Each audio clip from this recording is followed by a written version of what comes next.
But it's a small town.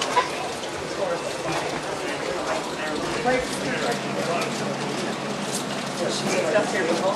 Yeah. Careful.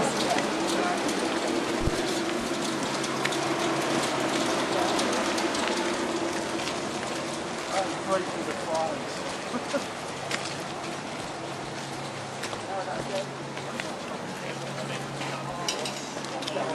Wow, look at that. Check this out. Yeah. Holy. You didn't drive by here. So this is a stop on the tour, not necessarily because it's haunted, but because it's cool. Great photo opportunity, especially with the ideally placed dead end sign right there. These angels were commissioned by the homeowner and built by an artist and blacksmith local named Ben Dale. He does stuff like this all over town. You can see his work. He's a very talented, multi-talented guy, one of the nicest guys you'll ever meet. These were commissioned back in 2001. They were originally going to be something much smaller in scale, but then 9/11 happened and they decided to do something commemorative. So they were upgraded to archangels. The one on the left over here kind of has his arms outstretched and looking up at the sky, looking up at those who died that day. On the other side, you'll see the angel has his arms kind of outspread, like protectively looking down on those left behind. People taking photos, sometimes I've noticed orbs and stuff here. I noticed somebody, my tour a few weeks back, had a very interesting kind of greenish orb, which is very interesting. But just definitely a really great Bisbee landmark. It kind of fits the bill for a haunted location, though. Doesn't it? Yeah. It's a private home. I don't know if it's haunted or not, but it's certainly cool. You get a good picture. All I didn't get is the Very well dead end. Yeah. So that's the back of the hotel. Okay. That building there, I don't know what it was originally, but up until a few years back, it was the location for the American Legion. They had a bar in there. They would do events and stuff upstairs, like bingo. The American Legion has since moved to the other part of town. I know somebody's just recently bought this space as well. I don't know what they're planning on doing with it, but they've been doing renovation work in there. Cool. See.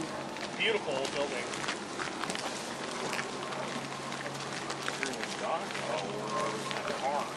Right over here, you can see another angel kind of tucked away in the bush there. Yep, right there. Look how you shine. Oh, that's somebody's power sense.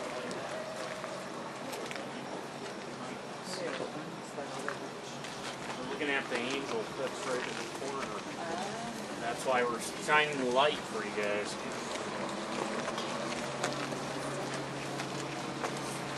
Posted. No trespass. All right, folks, we are going up our first staircase here. It's not a very long one, but it is a little bit overgrown, so I'll go first. No rattlesnakes. Yeah, they'll bite me if they're going to bite anybody. Well, we hear them first. Right. But maybe they get rid of them before they even. We're going all the way up, or just Right over here. right over here? God, you're not happy. You know, they don't normally come into town, but they are definitely in the surrounding area. They're up in the hills. So. Oh, okay. Out where I live, we get so many times. Oh, And Halloween.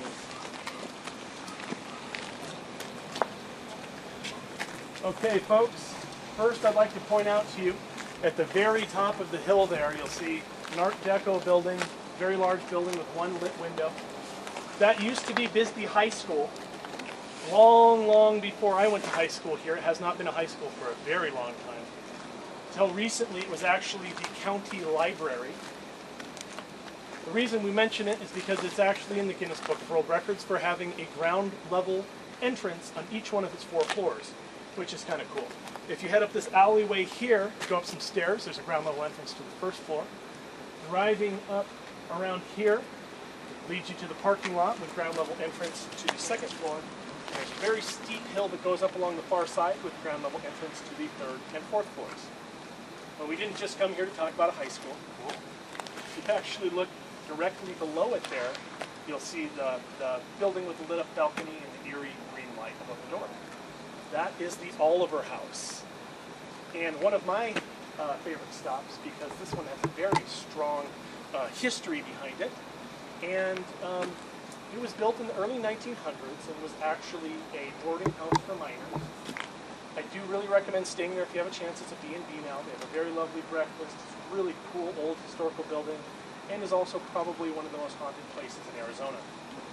It is believed to be the site of 26 deaths that have been reported there. And I don't have time to talk about all 26, so we're going to hit the highlight reel of deaths at the Oliver House. First one happened back in 1920. There was a gentleman named Matt Anderson who lived at the Oliver House in room 13, auspiciously enough. And Matt Anderson was a very well-liked person around town. He had a reputation as being just a likable, amicable guy. Had no problems with anybody that anybody knew about. Well, one day, his neighbor was sitting in his room and heard a gunshot ring outside in the hallway. He was a little bit spooked himself and took a moment, grabbed his own revolver off the nightstand, opened up the door and looked out, and sure enough saw Matt Anderson laying down in the hallway with a pool of blood radiating out from behind his head and a bullet hole between his eyes. We actually have Matt Anderson's death certificate on the website if you want to check that out. It has all the details of his death. And Matt Anderson's death was actually never solved. Nobody ever found who murdered Matt Anderson. Investigation was open for quite some time without any resolution. To this day, people who stay in room 13 have often reported feelings of dread, isolation, seeing strange things. I had a friend who actually worked at the Oliver House. He told me he was always just getting just spooky feelings in there. And we actually had somebody from the tour who actually took a photo in room 13 and shared it with us. And I think this is one of the spookier photos we have. This is taken in room 13. This is the mirror reflecting out the window, and you can see something out there.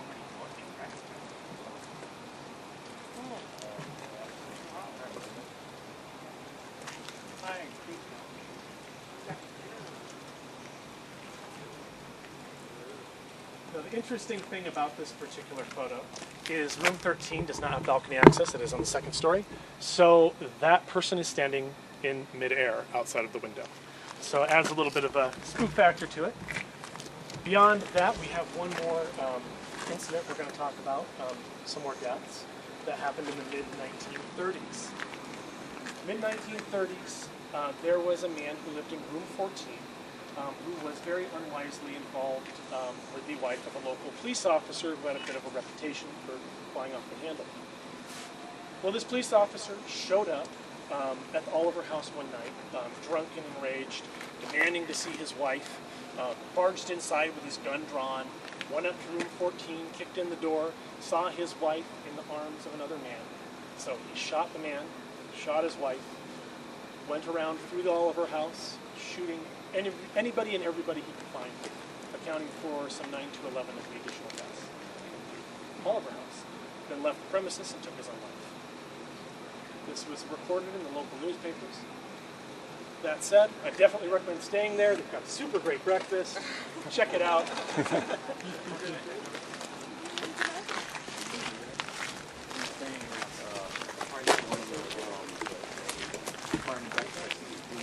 Oh, cool.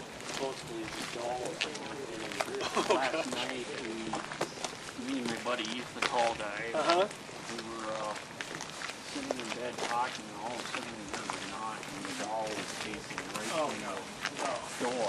The doll's already creeping out. And then I kind of threw it in the eye, and then 30 minutes later it came through. Oh my gosh. Is that something you wouldn't remember? Right over here, this used to be the International Order of Odd Fellows, a hall for them. It's kind of a fraternal organization. You know, guys get around and they kind of had very ceremonial things where they would dress up and do kind of kind of almost ritualistic kind of things, but it was, just a fraternal organization. My dad first moved to town. He actually rented a space here, and they needed an extra member, so he briefly served as the chaplain. Now it's the Kilimanjaro Event Center. I actually had my wedding reception here. It's a very lovely, lovely space. All old, wood floors, very well preserved. And my wife is currently teaching ballet to kids there as well. It's a really cool old building. Right over across from us here, this used to be Bisbee YWCA. It's currently just called the Bisbee Y. This big one. This one right here, the big one, yeah, Big okay. one. It's now currently like apartment housing. Looks like an apartment building. Yep.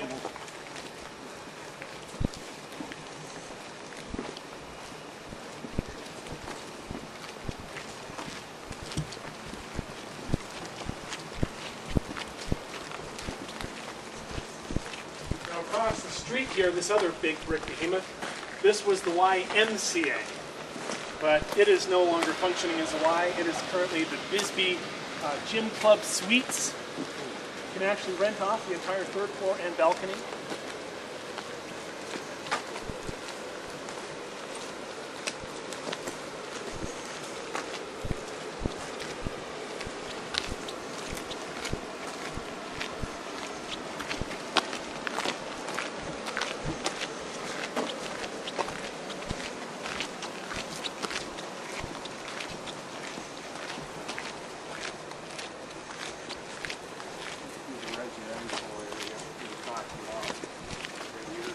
Oh, you came up here? No, I'm just saying, part of the resident area. It sure is, yeah. This is pretty residential up in here. All of these are houses up on the hill here.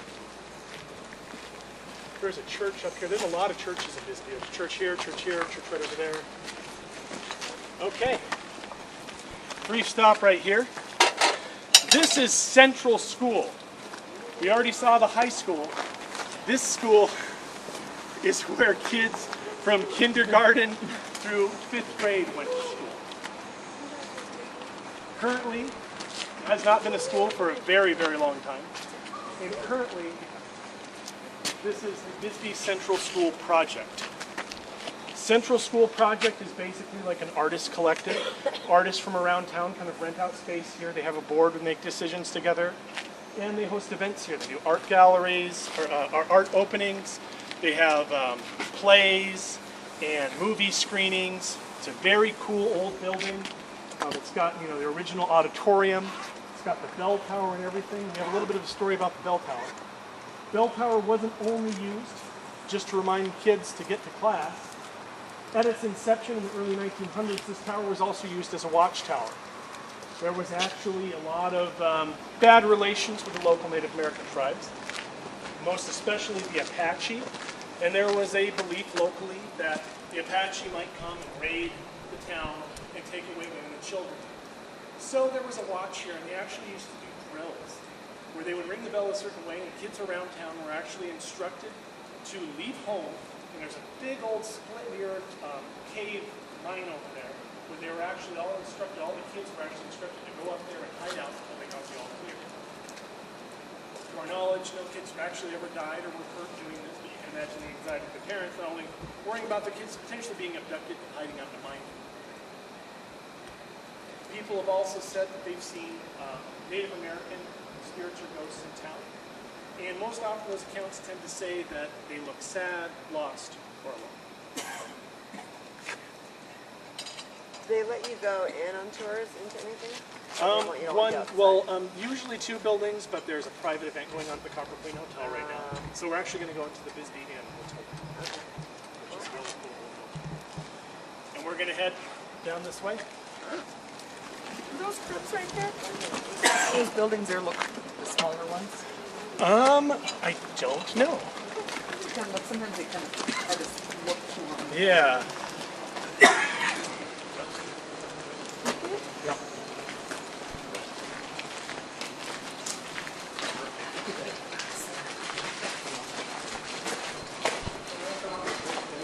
Just to let you folks know, especially at the end of this alley, we're getting a little bit of uneven terrain. Do be careful where you're stepping. Good place for flashlights.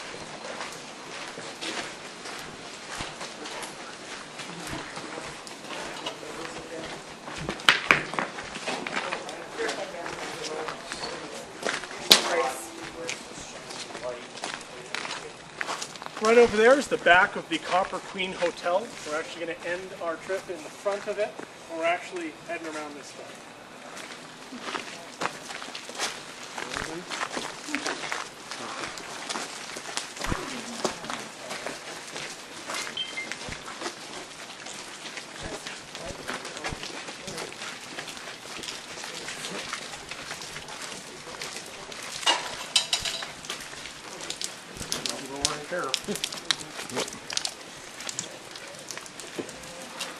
Make a quick stop here, folks.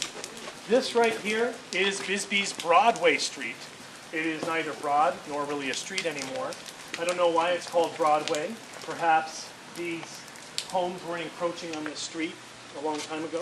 You can see here, this is the original brick cobbled street. I only know of 3 streets that are this well preserved in Bisbee, the original cobbling. You can see that these bricks are actually kind of angled up and out. Of course, that's because back then they didn't have cars. They relied on horses to pull goods, and they had to pull them up the hill here. So they're angled out so the horses' hooves could better connect and pull the wagon up the hill. These stairs were actually built over atop this street. They actually have some historical relevance as well, because they're quite old as well. These were built during the Great Depression, and these were part of the WPA, which is the Works Progress Administration. This was a Depression-era program basically to inject money into the economy and also to improve infrastructure in the United States. There's a lot of big projects, dams, and stuff like that were built by the WPA. You can always see that stamp there. So there's retaining walls, stairways, and other stuff built in Bisbee that bear that symbol. And with that, we're going to continue up this way. These stairs do lead down to Brewery Gulch. We're actually going to take another way to get there.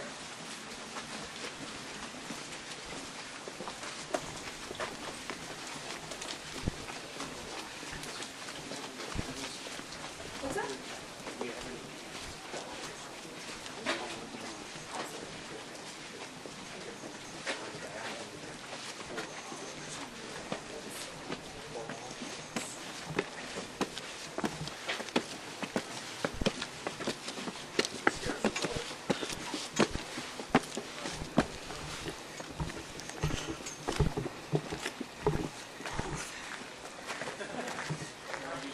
I know, it's this high elevation here too. It's over a mile high. So I get a little shorter breath, a little easier. I get shorter breath every time I do the tour. Yeah, this is one of the more beautiful views we have here on the tour. I do like to make a quick stop over here.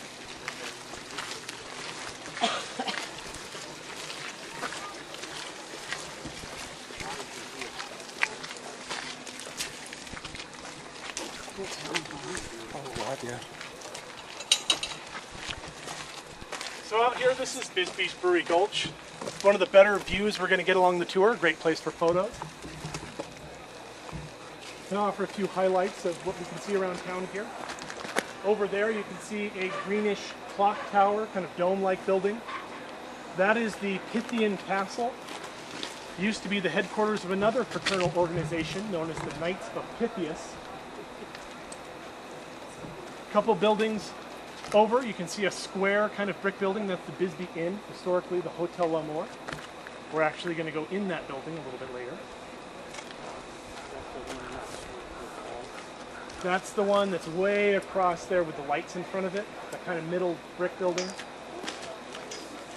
A little bit closer over here, you can see what looks like a house right there, right past that white fence. That house is actually atop St. Elmo's Bar, believe it or not. That house was not built there, it was moved there. And it was actually once housed ladies of the evening back when St. Elmo's offered that particular service. The ladies did live upstairs in that room. Further up here, this is Zacatecas Canyon, and this was historically kind of the red light district. Most of the prostitution that happened in Bisbee was there. There are still stairs that kind of lead up to nowhere. The establishments where those women worked, and there's actually some, I'm sorry. Oh, they're actually up beyond you. They're kind of tucked down. That right there is City Park, and that's actually where we're headed now.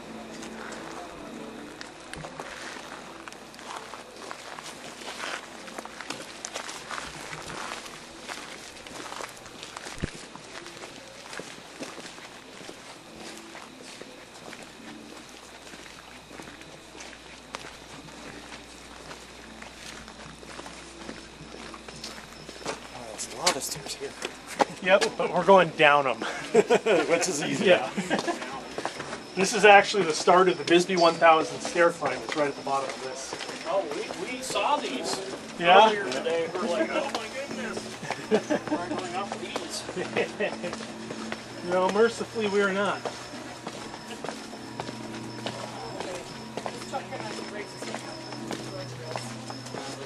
Guardrails are wet. Not tennis. Yeah, we saw the park earlier today. Amphitheater? A lot of kids in here. Wow.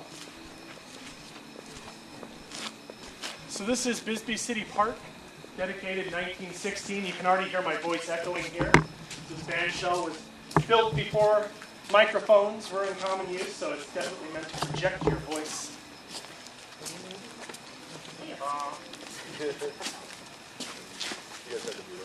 We're going to head back this way, folks. Normally I ask people to take a seat here on the steps, but it has just rained, so we want to stand in front of the steps.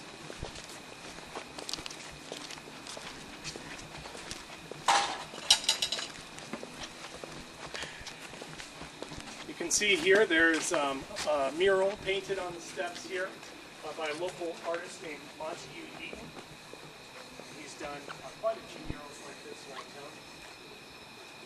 So like I said, this is Bisbee City Park, and you know, we've had events here over the years. It's kind of an event center for the town. Like New Year's, people come up here. This is usually where everything kind of ends, and people party up here. Sometimes live music will play there in the band shell. Of course, it's been quite dead for the last couple of years due to COVID. But usually, always having events and stuff up here. We do have a little bit of a story about this place itself. About 20 years ago, a man came up here with his daughter and was reading a book over there at the table while she played on the playground equipment over here. Of course, it was different playground equipment back then. It's the, rusty old slide and teeter-totter and all that stuff. She was over there playing, and he was over there reading his book. And he looked up and noticed she was gone. So he gets a feeling of panic in his heart, looks around, and of course he notices her right over here playing by the steps. So he rushes over to her, honey, you need to stay back over there. And she says, you scared them away, Daddy. And he stops and says, scared who away? And she says, my friends. And then she stops and replies, what friends, what are you talking about? She points at the stairway as if they had fled in that direction. Of course, nothing there. So he kind of gets an eerie feeling and he says, okay, honey, I'm going to finish my chapter. You go over there and play a little bit more. I'll get you when I'm done. So he brings her back over there, and he hasn't gotten through a page, and he already looks up, and she's already meandered back over here. This time he watches a little bit. Notice it does look like she's playing with somebody, but there's nobody there. So he comes up slowly, and he says, are your friends back, honey? She says, yes. And he asks, well, where are they? So she kind of points around and notices that nobody's there. So he decides, all right, honey, we're going to go home for the night, and we'll play a different day. And next day, he's out around town, going around to the bars, and he ends up, telling the story to people, and he meets Renee from the Ghost Tour, and they did a little bit of research and found out that this wasn't always a park. Having grown up here myself, this is something that I heard about growing up as well. This place has a little bit of a history to it. Does anybody have any guesses as to what this place was? Yes, it was. Yes, it was a cemetery. And you can actually see right over here, there's actually a mural on the far wall there depicting the cemetery. On the website, we do have some images of the cemetery from the Mining Historical Museum. Unfortunately, they're fairly low resolution, but if you want to take a look at them, I would recommend taking a look on your phone. So, yeah, we have a little bit of a story to tell you. Why did Bisbee do something as disrespectful as building a park on top of the cemetery? Well, they did move the bodies, yes. There was actually, Bisbee gets some really crazy monsoon storms, and sometimes at their worst, water will flood down both hills, kind of collect in the middle here from Zacatecas Canyon as well, and this will become like a raging river. I've seen like moving dumpsters. It's totally unsafe to drive in when it's like that. And back in those days, there was some worry about erosion. And also, there was some concern with pollution because of the groundwater, water supply in the town. I don't know if there's any truth to that. We kind of banded that, talked about it for a long time, and eventually decided, yes, we need to move to the cemetery. Of course, people living back then had, loved ones buried in the ground, so they respectfully disinterred every single marked grave, moved them all the way to the other side of town to the current town cemetery, which is the Evergreen Cemetery, which is a much larger space. Keyword there is marked graves, as there are believed to be several unmarked graves whose remains were never disinterred and are likely still lost today. So yeah, people have taken photos here and seen some very strange things. I will share one photo with you guys. This was actually taken on the ghost tour. You can see, it looks almost like a column of smoke. Of course, there was no smoke here in the park. Yeah. Wow. Yeah. Very cool. It's like smog. Not smog.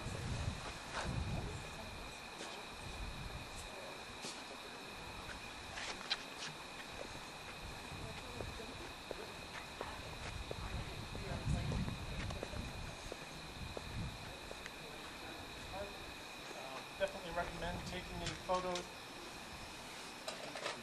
Have you been doing any readings with your one stuff? No, not really. That's okay. I turned it off. Mine's still on. I haven't come across anything that my cell phone hasn't picked up. Oh, Hey now, there's sprinklers! Glad I moved. it's probably on then. Well, that spooked me. Okay then.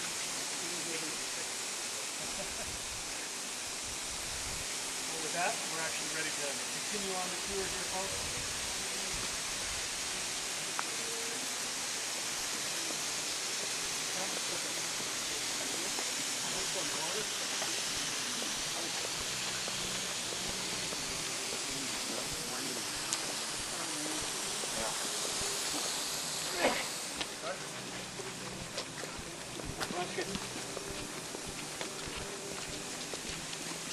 Look how badly it was.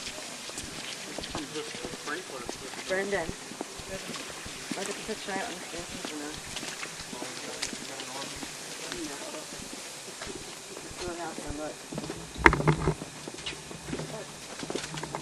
Oh, all wiped out. Jumped right in the middle of it. Oh,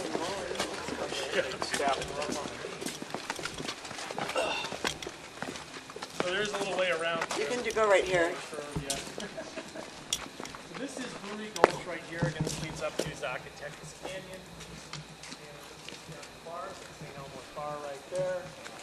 There's that wall right there is called the Bisbee Free Wall. You can kind of just paint like murals and stuff on there all the time. It's kind of neat. Give them a phone. We're going to head up this way, folks.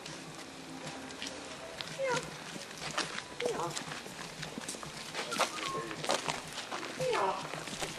This right here is Wave Street. It was not named Wave Street because it's wavy, but it certainly lived up to its name. Definitely recommend a flashlight here. You see the bricks are very uneven. This is one of the other original brick cobbled streets that's left over.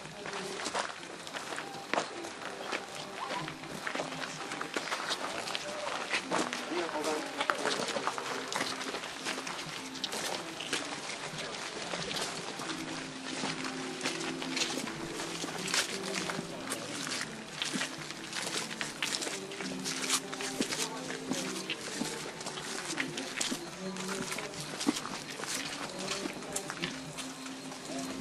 Careful.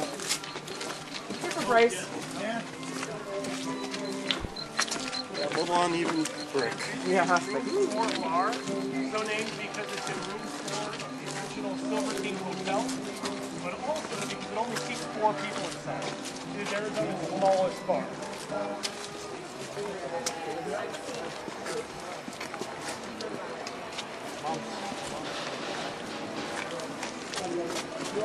I bet that was an old bordel at one time. So they had set up. Yeah. It's covered up. I could see that.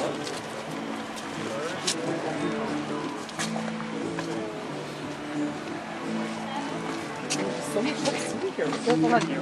There's a little book right here. Okay. Thank you.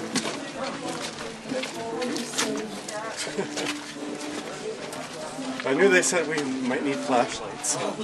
Thanks for organized, Dennis. Tried to bring everything in this little bag. Step up. Big step up. Big step up. Taller than all the others. Just like an inch taller, just enough to trick you. Yeah. Yep. It's an evil stare. It wants to kill you. No, the one with the heart right here, the gray one you're on. You already passed it. Yeah. Yeah. So yeah, it's just about an inch taller than all the others. Just enough to lure you into a false sense of security. Yep. Thanks for Bryce. Yeah, yeah. It always tricks somebody. Yeah, this one. Okay, everybody made it. This is OK Street right here. It's actually a two-way street. So if you meet somebody going up, somebody's back there. Yeah. Oh, yeah. Oh, really? Oh, cool. We're actually gonna head up here. Oh, cool. I don't know if that one. Oh, we got those. Well, I have to point out which one first my name is. That actually was the house I lived in until I was 6 years old. It's right up there on top of the hill. Yeah.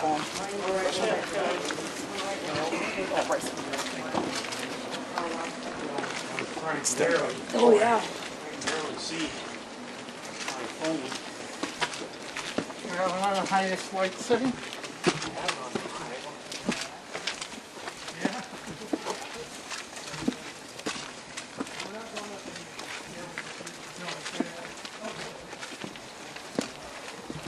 Hey, this reminds me of something, so I watched the Fargo.